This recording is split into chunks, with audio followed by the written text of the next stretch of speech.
This is Jonathan Ebba with UNH Extension with a quick video on scheduling cut flower crops for field and tunnel grown production. This is one approach. Certainly modify it to fit your farm. The scheduling I'm going to do in a grid format as if we were doing it on graph paper. Those of you who are comfortable with Excel, you'll translate it no problem to putting it into a spreadsheet program. If you're not comfortable with Excel or a spreadsheet program, I encourage you to get so. It means that you don't have to do the math, and it makes it a lot quicker to have repeat entries.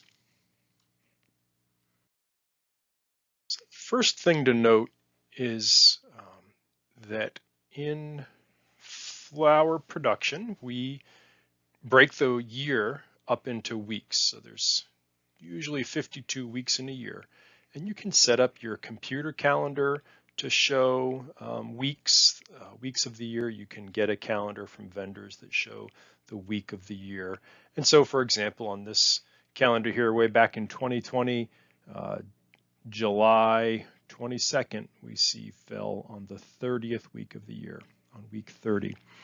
So if I refer to week, that means the week of the year.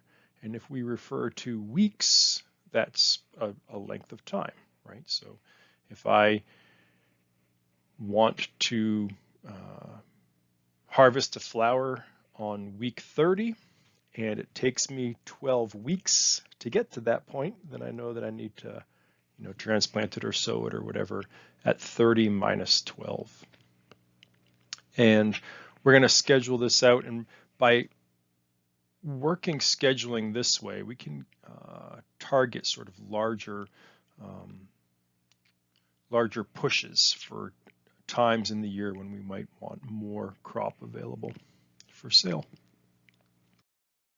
For scheduling, we need to identify the major life events in the life of that flower, and then we simply schedule them backwards, right? So we start with that harvest week. What week of the year do we want to cut that stem? And then working backwards, we have, when do we transplant it? Maybe when do we sow it? You might even want to schedule, if you're buying in plugs and liners, when do those liners arrive? Maybe even when the seeds arrive. Maybe we schedule when we order that material. So how do we find those times, right? How do we know how long it takes for things to occur? Well, the vendors that we use for seeds, plugs, and liners want our success. I have a partial list at the end of the presentation of grower guides that help us to fine-tune some of those times. Of course, it's important to note that up here in the north, some of our production times may be a little bit longer early in the season. And certainly as that season progresses, production times actually get shorter as well. So we use grower guides and vendor recommendations, and we modify them based upon our own experience or the experience of other farmers that we're talking with. So these are two snippets from the ball seed production guides. And we see they have both a propagation guide, which is referring to the time to create a transplant, and then a finishing guide, which is the time from transplant to harvest. And if we look here, we can see on this anemone, for example, the plug crop weeks, that it's expected that this will take 7 to 8 weeks from the time that the seed is sown in a 288 to the time when it can be transplanted. And then down here, the one I grabbed was for indoors on anemone, but we can see then for finishing, we would expect at this spacing it to finish in 12 to 14 weeks. This is Asclepias. We see the distinction gives us field grown versus greenhouse versus tunnel, and the different weeks required for those finishing times. So we can take those times and we build them out in a graph. We're going to want the crop, which variety. We're going to want to know if we're buying a plug or if we're buying a seed, because that's going to affect how many life stages we need to schedule. We want to know if it's being direct sown or if we're going to grow out the plug if we're buying the seed.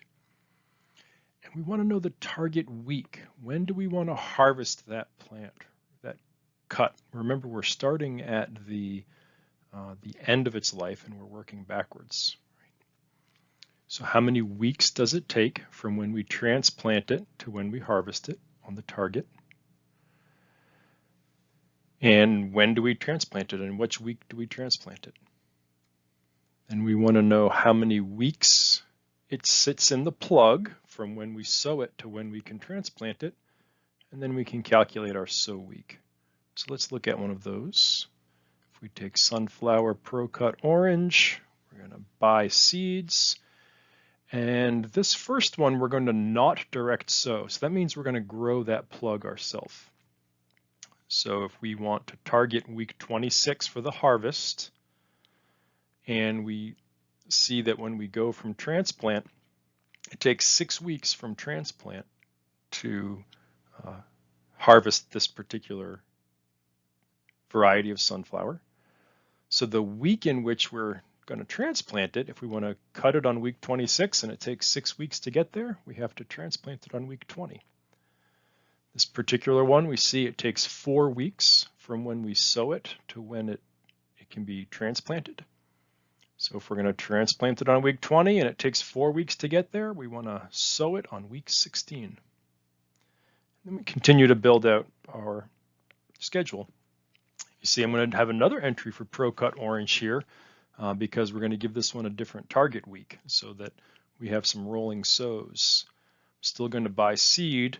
But this one I'm actually going to direct sow. It's going to be a little bit later, and I've decided that I can put it directly out into the field. I'm going to target harvesting on week 30. And I see that if I direct sow it a little bit later, it takes 9 weeks from when I sow to when I can harvest it. So if I want to cut it on week 30, and it takes me 9 weeks to get there, I need to transplant it on week 21. And plug weeks and sow week are not applicable for this particular sowing, for this particular crop. Let's add in another one. We'll do Campanula Champion White. We're going to buy that one in as a plug. So it doesn't matter. This direct sow doesn't make sense. We're going to buy a plug. And we want to target week 34. We see from our grower guides it takes 13 weeks to get there. 34 minus 13, I need to transplant that on week 21. And then how long it takes to get there isn't appropriate for this one. Do another one, target it 4 weeks later, and of course that means that I need to transplant it 4 weeks later.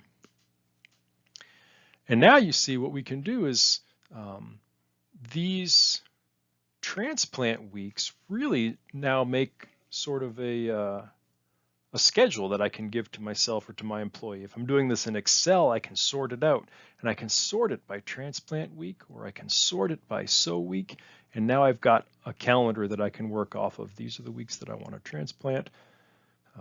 These are the crops that I want to sow on a given week.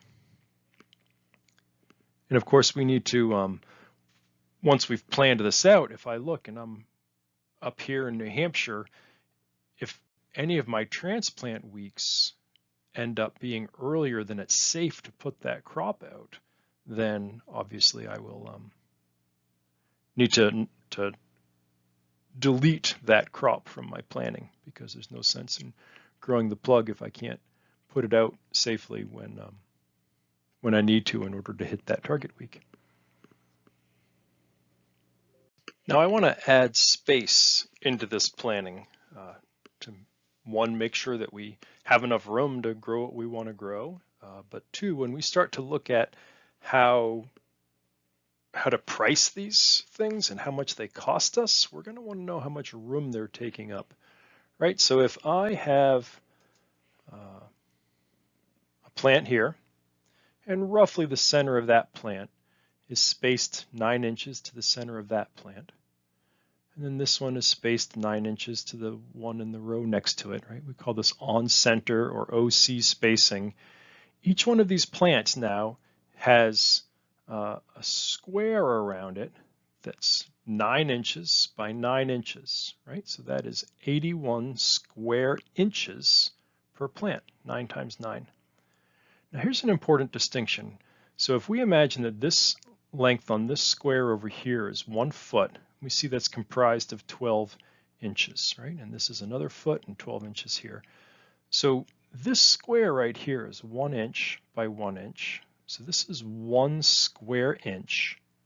And this large one here is a foot by a foot. This is 1 square foot. So how many square inches are in a square foot? We see that's 144, right? I've seen some silly mistakes made when people think that there's 12 square inches in a square foot. That's false. There's 144 square inches in a square foot. So we already have our time, our scheduling set up, and our first one we see was set up like this. What do you think we should add in next? Right? Probably want to know how many of those we want to grow. And we can figure out what the spacing for each of those plants that we plant is going to be. Right? Then we can multiply that by the quantity to figure out how much space is that crop going to take up. And then we could even divide it out to find out how many running feet of that bed it might use, right? So if this particular one, if we want 50, and in that previous example, 9 inches by 9 inches is 81 square inches. That is 0.56 square feet, because it's a little bit more than half of 144. So now I take that 0.56 square feet per plant, multiply it by 50 plants, and I get 21.1 square feet required for this whole crop.